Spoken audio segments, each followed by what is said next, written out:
Hello everyone, my name's Barbara. Last year I changed my status to Ms. and added a wedding band next to my collection of courtroom victories. Slinging arguments before a judge is my zone, but dang, I never thought I'd need a defense strategy for family dinners. So let me put you in the picture. My man Peter, he's a mama's boy, and I get why. Mrs. Sophia, his mom, is the queen bee of their hive. She did the single mom hustle and brought up 2 kids solo. Mad props for that. Julia, his sister, well, she's another story. Thinks she's the center of the universe or something. I remember walking into their place for the first time, Peter's arm around me like he's showing off a trophy. The living room's like a shrine, photos of Peter and Julia plastered on every surface. It's cozy but feels like stepping onto a movie set where they've been playing house for years, and suddenly I'm the unexpected guest. Mrs. Sophia came at me with this tight-lipped smile. You know the kind, the one that says, "I'm smiling because that's what I'm supposed to do, but I'd rather be scrubbing the bathroom grout with your toothbrush." Dressed in one of those floral numbers that just screamed, "I'm the matriarch," she said. "Barbara dear, Peter's told us so much about you," sizing me up like I'm a car she's not sure she wants to buy. "Yeah, I've been looking forward to meeting the famous Mrs. Sophia."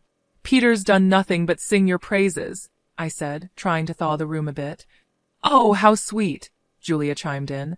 She'd been eyeing me like a hawk since I walked in. "Tell us, Barbara, how's the lawyer life? I picture you in court like on TV making bank. So, how much do you actually make?" I almost choked on my spit. Who asks that straight out of the gate? I laughed though, because what else are you going to do? Trade secret and all that. I shot back, not missing a beat. Mrs. Sophia picked up the baton like it was a relay race. "But surely you can give us a ballpark figure for family?" Peter shot me that please don't be mad look, but I kept my cool. "If I had $1 for every time someone asked me that, I'd have enough to change the subject," I parried, topping it off with what I hoped was a disarming smile. Mrs. Sophia snorted. Yeah, she snorted. "Well, it's no secret what a teacher earns, right, Peter?" "Mom," Peter sighed, "let's not do this now." Right, she said, waving her hand like she's dismissing a servant or something. "Anyway, you'll be like family now. Sharing is caring and all that." I slid a look at Peter. His help-me face was on full display. I knew then I wasn't just marrying Peter. I was enlisting in some low-key domestic Cold War. A couple of weeks in, and I'm standing in our kitchen, apron on, pot simmering, trying out Mrs. Sophia's famous chili recipe. Now, Mrs. Sophia and Julia have got this routine. They drop over unannounced like they forgot it ain't their house. "Your chili needs more heat." Mrs. Sophia picks at the ladle like she might catch something. "And less salt. Watch your husband's blood pressure." "Got it," I reply. Inside, I'm rolling my eyes so hard I'm seeing my brain. Julia's there too, all leaned back on a stool like she's the Queen of Sheba. "You see this spot, Barbara? Cleanliness is next to godliness, isn't it, Mom?" Mrs. Sophia nods like it's gospel, and Julia's high-fiving herself in her head. "Funny, I cleaned this place this morning," I say, swiping the spot off the counter. "Must have missed that one." Peter's in the other room, clueless, probably deep in some video game or sports stats. So I figure it's high time to fill him in on the home invasions. I poke my head in where he's slouched on the couch. "Hey, you got a sec?" "What's up, babe?" Peter flicks his eyes up for just a moment, poor thing, like he's afraid he might miss a crucial play. "Your mom and Julia, they come in, take over, nitpick everything I do. It's like they're looking for stuff to complain about. I let it tumble out. Ah, Barbara, they mean well. They're just..." Peter scratches his head. "I'll talk to them. They'll chill out." Back to the kitchen, and it's like walking into the final round of some cook-off where I'm the only contestant and the judges are out for blood. "So, Barbara, when's dinner?" "Peter must be starving." Julia glances at me like I'm the help. Whenever the chili decides it's ready, I shoot back, but I keep my voice light. It's a tightrope walk. Dinner lands on the table, and I'm scanning their faces. Mrs. Sophia stirs hers around, inspecting every bean like it holds the secret to the universe. "Bit different from how I make it," Mrs. Sophia finally says. "That's code for nice try, but you're no match for me." Peter dives in though, bless him. "Babe, this is awesome." "Right, Mom?" Okay, Julia mutters, and Mrs. Sophia just shrugs like she's agreeing with the worst food critic. After they leave, Peter's slapping his belly, saying it's all good. I'm watching the door shut behind them, feeling tiny, like I'm losing at some game I didn't sign up to play. The next time they pop over, it's the same old tune, like nothing changed. I must have been dreaming to think a few words from Peter might turn the tide. Still, I asked him to talk to his mother about boundaries. I thought getting hitched was the hard part. Fitting into Peter's family, that's the real challenge. They've got their own idea of family, and I ain't in it yet. If this is what married life is like, count me out of the honeymoon phase. It was one of those days where the clock seemed to tick slower than syrup drips from a bottle. That's when my phone decided to sing its little heart out. Glancing at the caller ID, my heart sank. It was Mrs. Sophia again. Barbara, her voice was stern, and it did nothing for my headache. You think you can just snatch Peter away from us, huh? Her words stung like vinegar on a paper cut. I glanced over at Peter, hoping he'd at least flinch at his mother's tone. Nothing. He's glued to the TV screen, a statue with a heartbeat. Mrs. Sophia, it's not like that. We're just trying to set up some boundaries, I said, my voice squeezed thin. Boundaries? She fumed. That's just a fancy word for shutting us out. You can't do that to us, to me. He's my son. As I blinked back frustration, Peter remained silent, looking like someone shrunk his spine in the wash. Listen, it's normal for married folks to want their own space. I tried to keep the edge out of my tone. Space? He's never needed space before you came, she shot back, her voice a buzzsaw, each word carving up my patience. That was when Peter decided to pipe up, but not to back me up. No, Mom, is everything okay? Barbara's not, she's not being unreasonable, I guess, he said, but his voice was like wet cardboard. Peter, I just can't believe this. First Julia tells me Barbara is making a fuss over our visits, and now this? Mrs. Sophia sounded wounded, and boy, did Peter jump on that note. Julia said that? Peter turned to me, eyebrows raised as if I was the one creating trouble. Yeah, she did, and I think she's right. Family is family, Peter. You can't just turn your back on us. She pressed harder, knowing she was reeling him in. I saw my husband, the man I loved, deflate like a party balloon 2 days after the fun. The call ended with promises of another family meeting that felt more like a summit to discuss the terms of my surrender. After the call, it was as if nothing happened. Peter settled back on the couch, resuming his championship in channel surfing. Mrs. Sophia resumed her drive-bys, each one a master class in thinly veiled jabs. And Julia? Well, she might as well have been a puppet master, the way she got Peter's ear whenever she pleased. When word got back to me that my husband's sister, Julia, was running her mouth about me all over town, my blood boiled for a second. But I didn't let it get the best of me. I knew I had to handle this the right way. So I waited for the right moment to deal with Julia directly. And that moment came sooner than I thought. I found Julia at the market on a Saturday morning, filling her basket with groceries. She didn't see me at first, but I walked right up to her, steady and strong. Julia, I said. She looked up and rolled her eyes. What do you want, Barbara? We need to talk. It's about the stories you've been spreading.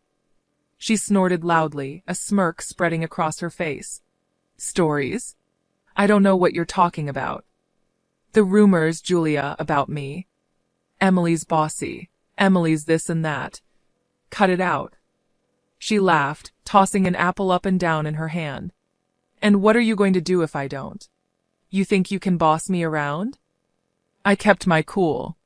Listen, spreading lies isn't just mean, it's slander, and I won't stand for it. Julia laughed again, louder this time. You're going to sue me? Get real, Barbara. You ain't got the stomach for that. People's reputations are at stake. I'm serious, Julia. Keep it up, and yes, I will take legal action if I need to. The arrogance just poured off her as she leaned in close.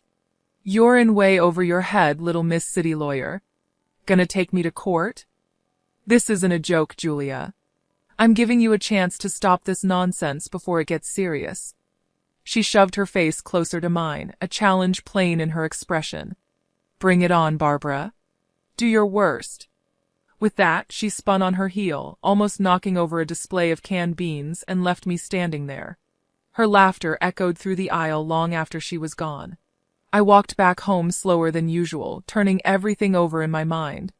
Later that day, when my husband came back from wherever he'd been, I told him what had happened. He was in the middle of taking his boots off, and he froze, one boot off, the other still on. "You did what now?" I told Julia off. I threatened her with legal action if she doesn't stop spreading rumors. His face went red, then white. "You couldn't just let it go? Why'd you have to stir the pot, Barbara?" I straightened up. "Because it's not right, and I won't be walked over. Not by her, not by anyone." We were silent for a good long while after that, both of us lost in our thoughts. It was clear this was more than a little family squabble. It was a line drawn in the sand, and I had to stand my ground. Peter just stood there with that same lost puppy look that's growing a permanent spot on his face. I tossed myself onto the couch, fuming. The gossip might calm down for now, but Julia, she's the kind of weed that keeps sprouting up. No telling when she'll start yapping again, and Peter, God knows if he'll ever find the guts to stand up to them.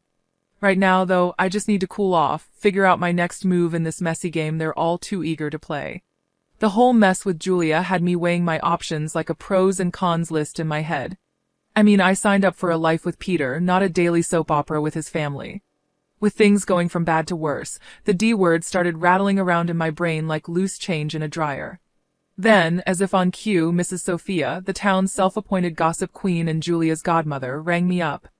"Barbara dear," she chirped like a bird that spotted a worm, "we're throwing a little shindig for Julia's engagement. It's happening at Luigi's next week. We'd love to see you there." The tone of her voice was all fake nicety, the kind that practically screams, "I dare you to show up." I stared at the silent phone after hanging up, thinking how this invite smelled like a setup. Peter's already on edge, and now this. I couldn't help but blurt out to him, "Guess who's got plans for us next week?" He's sitting at the kitchen table, forehead creased like he's trying to iron it out with thought. "Who's scheming now?" "Your sister's engagement party," I say, staying flat out. "We're invited courtesy of Mrs. Sophia." His face goes a shade paler, the crease deepening. "Oh, hell." "Yeah, oh, hell sounds about right. So what's the play here, Peter? We gonna roll over and play nice, or what?" He's quiet for too long, and I'm not having it. "Come on, spit it out." Peter finally looks up, his eyes all serious. "Barbara, it's family. I think we should go." I cross my arms, feeling the heat rise up my neck. "And let Julia have a field day? I'm not their punching bag." He throws his hands up, a little too dramatic if you ask me. "What do you want me to say?" "That's my sister, Barbara." I lean in, my own hands flat on the table. "And I'm your wife, or does that not count for much these days?" The D word is right there on the tip of my tongue, but I bite it back hard. Peter runs his hand through his hair, making it stand up like he's just had an electric shock. "Of course it counts. Look, I'm stuck between a rock and a hard place here. I'm a heartbeat away from losing my cool. Well, guess what, sweetheart, so am I. I married you, not your constant need to please your family at my expense." Peter stands up, walks over, and takes my hands. They feel like rough grit paper, all work and worry. "Barbara, I love you. I do. And I hate that it's come to this. Let's not go to the party. You and me were a team, right?" It struck me then that this was the first time in a long while he picked me over them without flinching. It felt like finding an oasis in the middle of the desert. That night, the thought of divorce quietly tucked itself away. Not gone, but sleeping, sort of like a dog with one eye always open. But it was enough for me to catch my breath, to maybe believe that we could find some solid ground again. Luigi's was hopping when we showed up, walls throbbing with too loud laughter and clinking glasses. I spot Mrs. Sophia right off, sitting queen bee style at the biggest table with that I rule the world look. There's Peter's sister Julia, all grins like she's won the lottery, and her guy Randy, a sort of deer-in-headlights type trying to smile. His folks are with them too, stiff and awkward like they wandered into the wrong movie theater. Mrs. Sophia zeroes in on me the second we step in. "Barbara," she oozes like I'm a 5-year-old who's not playing nice, "you'll be taking care of the bill tonight, right? To show you're one of us." I just about spit out my drink. "What?" Why me? The table's all ears now, and the air's thick with that, "Oh, this is going to be good" vibe. Mrs. Sophia stretches her smile. Tradition, sweetheart. The newest family member always shows their commitment. My jaw clamps shut so fast. I'm surprised I don't chip a tooth. Commitment that sounds a whole lot like a shakedown. Everyone's perked up like he's hearing a whistle, and there she goes, Mrs. Sophia puffing up like I've slapped her. Excuse me, that's uncalled for. Peter leans in, his voice barely more than a spit of sound. Just do it, Barbara. It's not a big deal. A big deal? I fire back, my whisper turning into a snarl. No thanks. I ain't no one's piggy bank. He's hissing now, real quiet but clear. Pay the damn bill, Barbara, or we're through. I mean it. My laugh is as sharp as a snapped wire. You're not serious. He's all stone face and tight mouth. You think I'm playing? I stare him down. Divorce over this? He's all family first, Barbara. I'm shaking my head. And where do I fit, huh? It's showdown time, and even Randy and his parents are watching, their faces screaming. What the hell's going on? I push back my chair and stand, letting them all get an earful. No, I ain't doing this dance, I say, my voice like a hammer on steel. There's shock on their faces, some whispering, some wide-eyed. Peter's going red, white, red like a stoplight losing its mind. Mrs. Sophia looks like she might choke. I walk out into the night. It's black and cool and smells like freedom. I hear the door slam behind me. My heart's doing a 100-yard dash, but it's Peter who flung the sword, not me. The bar was nothing special, just another hole in the wall with dim lights and the smell of old beer. I had barely settled with a glass of something strong when my phone rang. It was Peter, and for a moment I considered not answering, but I did. Barbara, listen, I'm sorry. I didn't want to say divorce. Peter's voice was rushed, apologetic. Before I could even think of a response, Julia's voice blasted through. You've ruined my engagement dinner, you selfish. The phone must have changed hands so fast my head spun. I could practically hear the venom in her voice. In the background, I heard Mrs. Sophia loud and clear. Why should I pay? He's your son. You pay the bill. I won't have my daughter married into a family that doesn't know how to treat. The chaos from Luigi's was spilling through the phone like a bad sitcom without a laugh track. People were arguing, and it seemed like nobody was keen on picking up the tab. I pushed away from the bar, my anger lending me a clear, calm voice. Julia, chill out. Your mom's the one making a scene, not me. Hang up, Barbara, Peter said, now a faint whisper behind his sister's ranting. No, she needs to. Julia kept going, but I wasn't about to play this game. I ended the call. The screen showed a string of missed calls and texts that I swiped away. They were probably all about the same thing, guilt, blame, the usual. I looked at the bartender. Another one, please. He nodded, pouring another shot without a word. Silence settled around me, except for the low murmur from the regulars scattered around. I tried to collect my thoughts as my phone screen lit up again, showing Peter's name. The guy just didn't know when to quit. I flipped the phone face down, letting it go to voicemail. It was futile to talk when the whole crew was going off the rails back there. A few drinks later, the door to the bar creaked open, and in came a chill gust of evening air, but I didn't look up. It didn't matter who was coming and going. I thought about what just happened, what it all meant. Here I was, sitting in a bar because my family-in-law decided I was the bank, and instead of understanding, my supposed partner turned it into an ultimatum. I finally picked up my phone and typed out a text. Peter, we're done. Julia can think what she wants, and your mom can deal with her own damn bills. I won't be part of this circus anymore. Just as I hit send, the phone rang again. This time, I shut it off. I was tired. Tired of the arguing, the demands, and above all, tired of feeling like I was alone in a partnership that was supposed to have my back. When the room finally stopped spinning and my head felt a little clearer, I knew what had to happen next. It was time to start looking forward, even if I had to do it on my own. No more games, no more being the scapegoat for a family that couldn't see past their own drama. I walked out of the bar, leaving the noise and the night behind. The air was getting colder, and the city lights were starting to blur into the coming darkness. The road ahead was uncertain, but for the first time in a long while it was mine to take. What a mess that last evening was. The whole thing at the restaurant blew up bigger than anyone thought. The groom had had it up to here with the drama and ditched the engagement right then and there. Julia's face when he dropped that bomb, I can't even. No one saw it coming, least of all her. Then the mother-in-law went off the deep end, screaming like some banshee, causing such a scene that the groom's folks were ready to dial 911. Disrespect. She was yelling. No consideration. It was chaos, the kind of thing you see on those trashy daytime shows where chairs start flying. Meanwhile, I was done. I filed for divorce and cut phone ties. Peter and his calls? Ignored. His messages? Deleted. The last I heard, he, his sister, and my former mother-in-law from hell are all holed up in the same house, probably driving each other up the wall. As for me, it felt like I'd finally stopped holding my breath after years underwater. Life's simpler now, but that evening is still the talk whenever I bump into people from the old circle. It gets old, you know? So, here's the update for anyone who still cares. I'm living my best, most peaceful life. I'm sitting in my usual spot at the cafe down the street from my place, the one where the coffee is strong and no one asks too many questions.